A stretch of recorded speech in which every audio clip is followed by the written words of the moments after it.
پاک سرزمین پارٹی کے تحت تیسرا یوم تاسیس انتہائی جوش و خروش اور جذبے کے ساتھ حیدرآباد سمیت ملک بھر میں منایا گیا۔ اس سلسلے میں مرکزی تقریب کا انعقاد باغ مصطفیٰ گراؤنڈ لطیف آباد میں کیا گیا۔ یوم تاسیس کے سلسلے میں باغ مصطفیٰ گراؤنڈ میں سیکیورٹی کے بہترین انتظامات کیے گئے تھے۔ جلسے میں پی ایس پی کے چیئرمین مصطفیٰ کمال، صدر انیس قائم خانی، central executive committee, national council و دیگر مرکزی رہنما موجود تھے۔ مصطفیٰ کمال نے خطاب کرتے ہوئے پی ایس پی کے تمام کارکنان وطن پرست عوام کو دل کی گہرائیوں سے پی ایس پی کے تیسرے یوم تاسیس کی مبارکباد پیش کی اور کہا کہ دشمن ہمارے ملک کو میلی آنکھ سے نہیں دیکھ سکتا۔ ہمارے ملک کا دفاع ہماری پاک فوج کر رہی ہے۔ میں پاک فوج کو سلام پیش کرتا ہوں۔ انہوں نے کہا کہ شہر کو اب تک یونیورسٹی نہیں مل سکی۔ انہوں نے سندھ کے سندھیوں کو مخاطب کرتے ہوئے کہا کہ آؤ لڑانے والوں کو مل کر بتائیں، ہم سندھی مہاجر ایک ہیں، قیامت تک نہیں لڑیں گے۔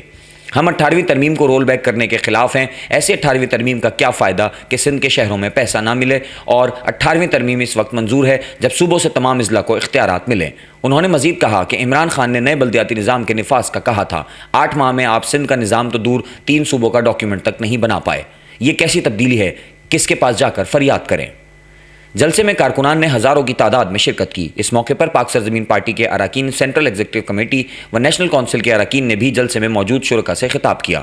اس موقع پر افتخار رندھاوا، اشفاق منگی، شبیر قائم خانی، ارشد وہرا، محمد دلاور، سید حفیظ الدین، شمشاد صدیقی، طہا احمد، آفاق جمال، مزمل قریشی، موہن منجانی، بلکیس مختار، فوزیہ حمید، نائرہ منیر اور آسیہ اسحاق سمیت دیگر اراکین بھی موجود تھے۔